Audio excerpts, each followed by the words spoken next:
Hello, welcome back to YouTube channel. അപ്പോൾ ഇന്നത്തെ video എനിക്ക് നല്ല സന്തോഷമുള്ള വീഡിയോ ആണ് കേട്ടോ. നമ്മൾ സ്റ്റിച്ച് ചെയ്യാൻ വേണ്ടിയിട്ട് ഒരു കട്ടിംഗ് ടേബിൾ സെറ്റാക്കി എടുത്തിട്ടുണ്ട്. അപ്പോൾ അതിൻ്റെ വീഡിയോ ആണ്. ഞാൻ മുന്നും ടേബിളിൻ്റെ മീതെ വെച്ചിട്ട് തന്നെയാണ് കട്ട് ചെയ്തുകൊണ്ടിരുന്നത്. ഇപ്പം ഞാൻ കട്ട് ചെയ്യണത് നമ്മുടെ പുതിയ ടേബിൾ സെറ്റപ്പാണ് കേട്ടോ. അപ്പം കുറേ നാൾ മുന്നേ, എനിക്ക് തോന്നുന്നു ഒരു വർഷത്തിനേക്കാളൊക്കെ മുന്നേ നമ്മുടെ സ്മൃതി ടീച്ചറിൻ്റെ ചാനലുണ്ടല്ലോ, എസ്റ്റക്ക്, കുറച്ച് ഫേമസ് ആയിട്ടുള്ള ചാനലാണ്. അപ്പോൾ ആ ചാനലിൽ സ്മൃതി ടീച്ചർ ഇങ്ങനൊരു ടേബിൾ സെറ്റ് ചെയ്യുന്ന വീഡിയോ, അവരുടെ ഒരു സ്റ്റിച്ചിങ് റൂം ടൂറിൻ്റെ വീഡിയോയിലോ ഏതോ ഒരു വീഡിയോയിൽ ഒരു ടേബിൾ സെറ്റാക്കി എടുത്തിട്ടുള്ളത് ഇങ്ങനെ കാണിച്ചിട്ടുണ്ടായിരുന്നു. അപ്പോൾ അന്ന് തൊട്ട് എനിക്കിങ്ങനെ ആഗ്രഹമുണ്ട്, എനിക്കൊരു അങ്ങനത്തെ ഒരു ടേബിൾ വേണമെന്നുള്ളത്. അതൊന്നുമില്ല, ഒരു ഡബിൾ കോട്ട് സൈസിലുള്ള ഒരു 1.5 ഇഞ്ചിൻ്റെ ഫ്ലൈവുഡ് എടുത്തിട്ട് ആ ഫ്ലൈവുഡിന് കണക്കാക്കിയിട്ട് ഫ്രെയിം അടിച്ചിട്ട്, നമ്മുടെ GI ട്യൂബൊക്കെ വെച്ച് ഫ്രെയിം അടിച്ചിട്ട് അങ്ങനെ ഉണ്ടാക്കിയിട്ടുള്ള ടേബിളാണ്. അപ്പോൾ ഈ ഡബിൾ കോട്ട് സൈസിൽ നമുക്ക് ടേബിൾ കിട്ടുമ്പോൾ എന്താ ഉപകാരം വെച്ചാൽ, അത്യാവശ്യം അമ്പർല കാര്യങ്ങളൊക്കെ നമുക്ക് ഇങ്ങനെ നിലത്ത് തറയിൽ വിരിച്ച് കട്ട് ചെയ്യേണ്ട ഒരുമാതിരിപ്പെട്ട സംഗതികളൊക്കെ നമുക്ക് ടേബിളിൻ്റെ മീതെ തന്നെ കട്ട് ചെയ്യാൻ പറ്റും. അപ്പം ഞാൻ യൂസ് ചെയ്തുകൊണ്ടിരുന്നത് പഴയ ഒരു ഊണുമേശ, അതിൻ്റെ മീതത്തെ ഫ്ലൈവുഡൊക്കെ ഓൾമോസ്റ്റ് പോയ ഒരു ഊണുമേശയുടെ മേലെ 4-5 ലെയർ തുണിയൊക്കെ ഇട്ടിട്ട് അതിൻ്റെ മീതെയാണ് ഞാൻ കട്ട് ചെയ്തുകൊണ്ടിരുന്നത്. പക്ഷേ എല്ലാതൊന്നും അതിൻ്റെ മീതെ കട്ട് ചെയ്യാനും പറ്റില്ല. കുറച്ചൊക്കെ അതിൻ്റെ മീതെ കട്ട് ചെയ്യും, കുറേ താഴെയിട്ട് കട്ട് ചെയ്യും, അങ്ങനെ. പിന്നെ ഞാനൊരു ഭയങ്കര ബിസി ആയിട്ടുള്ള ഒരു സ്റ്റിച്ച് ചെയ്യണ ആളൊന്നും അല്ലാത്തതുകൊണ്ട് എനിക്കത്ര ബുദ്ധിമുട്ടൊന്നും ഉണ്ടായിരുന്നില്ല കേട്ടോ. ആ ടേബിളൊക്കെ തന്നെ മതിയായിരുന്നു. അപ്പോൾ ഇപ്പം നമ്മൾ അതിൻ്റെ സമയമായത് ഇപ്പോഴാന്ന് തോന്നുന്നു പറയില്ലേ. അതുപോലെ ഒരു 1/2 ഇഞ്ചിൻ്റെ ഫ്ലൈവുഡ് എടുത്തു. അതാണ് ഈ ഫ്ലൈവുഡ് കേട്ടോ. അപ്പോൾ ഇതിൻ്റെ സൈസ് 4/7 ആണ്. അപ്പോൾ അങ്ങനത്തെ ഒറ്റ ഫ്ലൈ ആയിട്ടാണ് വരണതെന്നാണ് പറഞ്ഞത്. അപ്പോൾ അത് 1/2 ഇഞ്ചിൻ്റെ ഈ ഒരു ഫ്ലൈ എടുത്തപ്പോൾ നമുക്കിതിന് വന്നിട്ടുള്ള റേറ്റ് 1300 രൂപയാണ് കേട്ടോ ഈ ഒരു പീസിന്. അപ്പോൾ ഞാൻ എന്താ ചെയ്യണമെന്ന് വെച്ചാൽ, എനിക്കിതിന് ഇനി സെപ്പറേറ്റ് ഫ്രെയിമൊന്നും നമ്മൾ അടിക്കുന്നില്ല. നമ്മുടെ കയ്യിലുള്ള ഒരു ടേബിൾ ഉണ്ടല്ലോ, ഒരു ഉണുമേശ ഉണ്ട് ഞാൻ പറഞ്ഞില്ലേ, അതിൻ്റെ മുകളിലത്തെ ആ നാശമായ ഫ്ലൈവുഡ് എടുത്ത് മാറ്റിയിട്ട് അതിൻ്റെ മുകളിൽ ഇത് ഫിക്സ് ചെയ്യാൻ പോവാണ് കേട്ടോ. പിന്നെ മൈക്ക ഇരിക്കുന്നുണ്ട്, മൈക്ക നോക്കിയിട്ട് വേണമെന്നുണ്ടെങ്കിൽ ഒട്ടിക്കും, അധിക ഭാഗം ഒട്ടിക്കേണ്ടാവില്ല. അപ്പോൾ ഇത് വേറൊരു ദിവസമാണ് കേട്ടോ. അതെടുത്തിട്ട് 2-3 ദിവസം കഴിഞ്ഞിട്ട് ഒരു ദിവസമാണിത്. രാത്രി ആയപ്പോണ്ട് ഈ ഫ്ലൈവുഡ് പറക്കണ വെച്ചായിട്ട് ഞാൻ ഓടിപ്പോയി പേടണമ്പോൾ ഈ ഒരു പഴയ മേശയാണ് എൻ്റെ, അതിൻ്റെ ഫ്ലൈവുഡ് മാറ്റുകയാണ് കേട്ടോ. അപ്പോൾ ഞാൻ വേഗം ഒരു ക്ലിപ്പ് എടുത്ത് വെച്ചതാണ് ഈ വീഡിയോയിൽ ഇൻക്ലൂഡ് ചെയ്യിക്കാൻ വേണ്ടിയിട്ട്. ഇത് ഇങ്ങനെ ഒന്ന് കൈ വെച്ച് ഇതാക്കിയാൽ തന്നെ ഇങ്ങനെ പോരുന്ന പരുവത്തിന് ആയിട്ടുണ്ട് ആ മേശ. നമ്മുടെ വീട്ടിൽ ഊണുമേശയല്ല, അതല്ലാതെ ഒരു അഡീഷണൽ മേശയാണ് കേട്ടോ അത്. അപ്പോൾ അത് എടുത്ത് കഴിഞ്ഞപ്പോൾ, ഫ്ലൈവുഡ് മാറ്റി കഴിഞ്ഞപ്പോൾ ആ ഒരു മേശയുടെ സ്ട്രക്ചർ കണ്ടു. അപ്പോൾ അതിൻ്റെ താഴത്തെ ഭാഗത്തിനും അതിൻ്റെ കാലിനും ഈ ഒരു ഫ്രെയിമിനൊന്നും ഒരു പ്രശ്നമില്ല. അപ്പോൾ പിന്നെ ഞാൻ വിചാരിച്ചു കുഴപ്പമില്ല, കുറച്ച് പ്രൊജക്ഷൻ, അതായത് ഊണുമേശയ്ക്ക് എന്തായാലും ഡബിൾ ബെഡിൻ്റെ സൈസ് ഉണ്ടാവില്ലല്ലോ.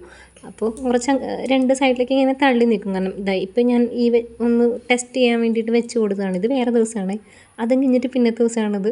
ഇങ്ങനെ മാർക്ക് ചെയ്ത് ഇങ്ങനെ ഒന്ന് മാർക്ക് ചെയ്തൊന്ന് വെച്ച് കൊടുത്ത് നോക്കിയപ്പോൾ ഇത്രയും ഭാഗം നമുക്ക് അങ്ങോട്ടും ഇങ്ങോട്ടും ഈക്വലി തള്ളി നിൽക്കുന്ന പോലെ അറേഞ്ച് ചെയ്യാൻ പറ്റുള്ളൂ. ഞാൻ താഴെ നിന്ന് കാണിക്കും എത്രത്തോളം എക്സ്ട്രാ പ്രൊജക്ഷൻ വരും എന്നുള്ളത്. ഓക്കെ, അപ്പോൾ ഇത്ര വരുന്നുണ്ട്. അത് ഓക്കെയാണ്. ഇതിന് അത്യാവശ്യം ബലമുള്ള ഫ്ലൈവുഡാണ്, 1/2 ഇഞ്ചിൻ്റെ ആയതുകൊണ്ട് കുഴപ്പമില്ല കേട്ടോ. ഇത് നെക്സ്റ്റ് ഡേ നമ്മളെല്ലാം ഒരൊറ്റ ദിവസമല്ല കേട്ടോ ഫ്ലൈവുഡ് എടുക്കലും ഫിക്സ് ചെയ്യലൊന്നും ഒരൊറ്റ ദിവസമല്ല ചെയ്തിട്ടുള്ളത്, പല ദിവസങ്ങളായിട്ടാണ് ചെയ്തിരിക്കുന്നത്. അപ്പോൾ ഇതൊരു ദിവസം സന്ധ്യയ്ക്ക് വന്നിട്ട് അത് നമ്മൾ ഡ്രില്ല് വെച്ചിട്ട് ഇതിൻ്റെ മീതയ്ക്ക് സ്ക്രൂ ചെയ്ത് ചെയ്യാണ് കേട്ടോ. സ്ക്രൂ ചെയ്ത് വെക്കുകയാണ് ചെയ്യുന്നത്. അപ്പോൾ ഒരു 3, 6, 2, 8, 12 സ്ക്രൂ എന്തോ ചെയ്തിട്ടുണ്ട് അതിൻ്റെ 4 സൈഡിലായിട്ട്. ഇപ്പോൾ എനിക്ക് ഇതിന് കോസ്റ്റ് വന്നിട്ടുള്ളത് ആകെ കൂടെ ഈ ഫ്ലൈവുഡ് എടുത്ത 1300 രൂപയാണ് എൻ്റെ കോസ്റ്റ്. ബാക്കിയുള്ള പണികളൊക്കെ നമ്മൾ തന്നെ ചെയ്യുന്നതുകൊണ്ട്, നമ്മൾ തന്നെ മീൻസ് എനിക്ക് അത് ഏട്ടൻ ചെയ്ത് തരുന്നത് കൊണ്ട് ഈ പണിക്കൂലി അല്ലെങ്കിൽ പണിക്കാശില്ല കേട്ടോ. അപ്പോൾ അങ്ങനെ ഈ ഒരു ടേബിൾ സെറ്റാക്കി എടുത്തിട്ടുണ്ട്. സ്ക്രൂ ചെയ്ത് ഒന്നുമില്ല, ജസ്റ്റ് അതിൻ്റെ മീതെ സ്ക്രൂ ചെയ്ത് ടൈറ്റ് ചെയ്തു. സ്ക്രൂ ചെയ്തിട്ട് അതിനൊരു ഉള്ളിലേക്ക് നന്നായിട്ട് താന്നിരിക്കുന്ന പോലെ തന്നെയാണ് സ്ക്രൂ ചെയ്തിട്ടുള്ളത്. അപ്പോൾ നമ്മൾ അയൺ ചെയ്യുമ്പോഴോ കട്ട് ചെയ്യുമ്പോഴൊക്കെ ആ സ്ക്രൂവിൻ്റെ ഒരു തടസ്സം വരാൻ പാടില്ലല്ലോ. അപ്പോൾ സ്ക്രൂ ചെയ്തതിന് ശേഷം നമ്മുടെ മറ്റേ പേപ്പർ ഉണ്ടല്ലോ, സാൻഡ് പേപ്പർ വെച്ചിട്ട് ജസ്റ്റ് ഒന്നിങ്ങനെ വെച്ച് കൊടുക്കുമ്പോൾ അവിടെ പിന്നെ സ്മൂത്ത് ആവും കേട്ടോ. ഇപ്പോൾ തൽക്കാലം ഇതിൻ്റെ മീതെ മൈക്ക് ഒട്ടിച്ചിട്ടില്ല. മൈക്ക് ഒട്ടിക്കണോ വേണ്ടേന്ന് ഇങ്ങനെ ആലോചിച്ചുകൊണ്ടിരിക്കുന്നുണ്ട്. അങ്ങനെ വേണമെങ്കിൽ ഒട്ടിക്കാം. മൈക്ക് ഒട്ടിച്ചത് കൊണ്ട് പ്രത്യേകിച്ച് ഇതൊന്നുമില്ല. കാരണം ഞാൻ എന്താണെന്ന് വെച്ചാൽ ഇത് എനിക്ക് അയൺ ചെയ്യാനും കട്ട് ചെയ്യാനൊക്കെ ഞാൻ ഈ സെയിം ടേബിൾ തന്നെയാവും യൂസ് ചെയ്യാനുണ്ടാവുക. അപ്പോൾ എന്താണെങ്കിലും ഇതിൻ്റെ മീതെ 1-2 ലെയർ തുണി ഇടും. അപ്പോൾ പിന്നെ മൈക്ക് ഒട്ടിച്ചിട്ട് അതങ്ങനെ കാണാൻ പാകത്തിന് ഉണ്ടാവില്ല. നോക്കട്ടെ. ഇപ്പോൾ തൽക്കാലത്തേക്ക് ഒട്ടിക്കുന്നില്ല. ഈ സ്ക്രൂ ഒന്ന് ചെയ്ത് ഫിനിഷ് ചെയ്തെടുക്കുന്നേ ഉള്ളൂ. അപ്പം അങ്ങനെ ഇതിൻ്റെ പണി കഴിഞ്ഞിട്ടുണ്ട്. അപ്പം അങ്ങനെ നല്ലൊരു സ്റ്റിച്ചിങ് ടേബിൾ ഉണ്ടാക്കണം എന്ന് ആഗ്രഹമുള്ളവർക്ക് നോക്കാവുന്നതാണ് കേട്ടോ. നമ്മുടെ നൈസി നാൻസിയുടെ വീഡിയോയിൽ അവർ ഇങ്ങനൊരു വീഡിയോ ടേബിൾ ഇതുപോലെ സ്മൃതി ടീച്ചറിൻ്റെ കണ്ടിട്ട് തന്നെയാണെന്ന് പറഞ്ഞിട്ട് അവർ ആ മേലത്തെ റൂമൊക്കെ സെറ്റ് ചെയ്ത സമയത്ത് അവർ ഇതേപോലെ തന്നെ ഒരു ഡബിൾ ബെഡിൻ്റെ സൈസിലുള്ള ഫ്ലൈ എടുത്തിട്ട് അവരും ചെയ്തിട്ട് കണ്ടിട്ടുണ്ടായിരുന്നു കേട്ടോ. അപ്പോൾ കുഴപ്പമൊന്നുമില്ല, നന്നായിട്ട് നിൽക്കുന്നതാണ്.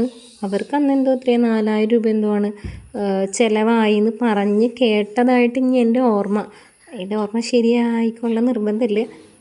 അങ്ങനെ അത്രയൊക്കെ ആവും തോന്നുന്നു നമ്മൾ അതിൻ്റെ സ്ട്രക്ചറും കൂടി ചെയ്യിപ്പിച്ച് വരുമ്പോൾ. അപ്പോൾ ഒരുപാട് കോസ്റ്റ് വരുന്നതല്ല. പിന്നെ നിങ്ങൾക്ക് ഇതുപോലെ എന്തെങ്കിലും ഓപ്ഷൻ ഉണ്ടെങ്കിൽ ഇങ്ങനെയാണെങ്കിലും ചെയ്യാവുന്നതാണ്. പിന്നെ നമുക്കിത് ഇടാനായിട്ടുള്ള ഒരു സ്ഥലം വേണം എന്നുള്ളതാണ്. ഞാനിപ്പോൾ ഈ ടേബിൾ കിടക്കുന്ന അതേ പ്ലേസിൽ തന്നെയാണ് കേട്ടോ അത് ഭാവിയിലേക്കും ഇടാനായിട്ട് ഉദ്ദേശിക്കുന്നത്. അതായത് വീടിൻ്റെ പുറത്ത് നമ്മളുടെ ഉമ്മറത്ത് ഒരു സൈഡിലായിട്ടാണ് ഈ ടേബിൾ ഇട്ടിരിക്കുന്നത്. അത് അവിടെ തന്നെ കിടക്കുകയാണ് എനിക്കും നല്ലത്. നമ്മൾ എപ്പോഴും വന്നിരിക്കുന്ന അല്ലെങ്കിൽ കുറച്ച് ഡേ ലൈറ്റൊക്കെ കിട്ടും. വീഡിയോ എടുക്കാനാണെങ്കിലും നല്ല ലൈറ്റിങ്ങും കാര്യങ്ങളൊക്കെ കിട്ടും.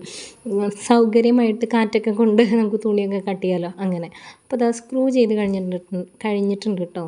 നാക്ക് ഉടക്കിക്കൊണ്ടിരിക്കുകയാണ്. വായിലൊരു പുണ്ണുണ്ട്, അതുകൊണ്ട് സംസാരിക്കാൻ ബുദ്ധിമുട്ട് കുറച്ചുണ്ട്. അപ്പോൾ ടേബിളിൻ്റെ പരിപാടി ഇത്രയേ ഉള്ളൂ. അപ്പോൾ അത് കഴിഞ്ഞിട്ടുണ്ട്.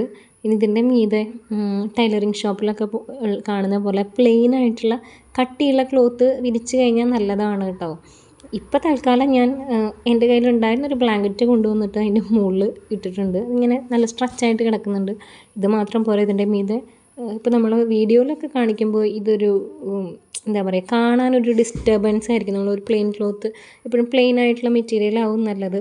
പിന്നെ അത് നമുക്ക് സമയം പോലെ എങ്ങനെയാണെന്ന് വെച്ചാൽ നോക്കിയിട്ട് ചെയ്യാം. ഇപ്പോൾ ഈ ഒരു ടേബിൾ സെറ്റപ്പ് നമ്മളിങ്ങനെയാക്കി വെച്ചിട്ടുണ്ട്. ഇനി വരുന്ന വീഡിയോയിൽ ഇതിൻ്റെ കൂടുതൽ അപ്ഡേറ്റ്സ് ഞാൻ പറയാം. നിങ്ങൾക്ക് ഇഷ്ടമാവുകയാണെന്നുണ്ടെങ്കിൽ നിങ്ങൾക്കിത് ട്രൈ ചെയ്യാവുന്ന ഒരു സാധനമേ ഉള്ളൂ. എനിക്ക് തോന്നുന്നു അറൗണ്ട് ഒരു 4000 രൂപ ആ ഒരു റേഞ്ചിൽ സ്ട്രക്ചർ അടക്കം GI ട്യൂബൊക്കെ വെച്ചിട്ടുള്ള സ്ട്രക്ചർ അടക്കം ചെയ്യിപ്പിക്കാൻ പറ്റുന്നുണ്ടാവുമെന്ന് തോന്നുന്നു കേട്ടോ. അപ്പോൾ അത്രയേ ഉള്ളൂ. അപ്പോൾ ഇന്നത്തെ വീഡിയോ നമ്മളിവിടെ വൈൻഡ് ചെയ്യാണ്. ഈ വീഡിയോ നിങ്ങൾക്ക് ഇഷ്ടമാണെങ്കിൽ നിങ്ങളൊന്ന് ലൈക്ക് ചെയ്യുക. ആർക്കെങ്കിലും ഷെയർ ചെയ്യണമെന്ന് തോന്നുകയാണെങ്കിൽ ഷെയർ ചെയ്യുക. പിന്നെ നിങ്ങൾക്ക് എന്താ തോന്നുന്നത് വെച്ചാൽ കമൻറ്റ് ചെയ്യുക കേട്ടോ. Thank you.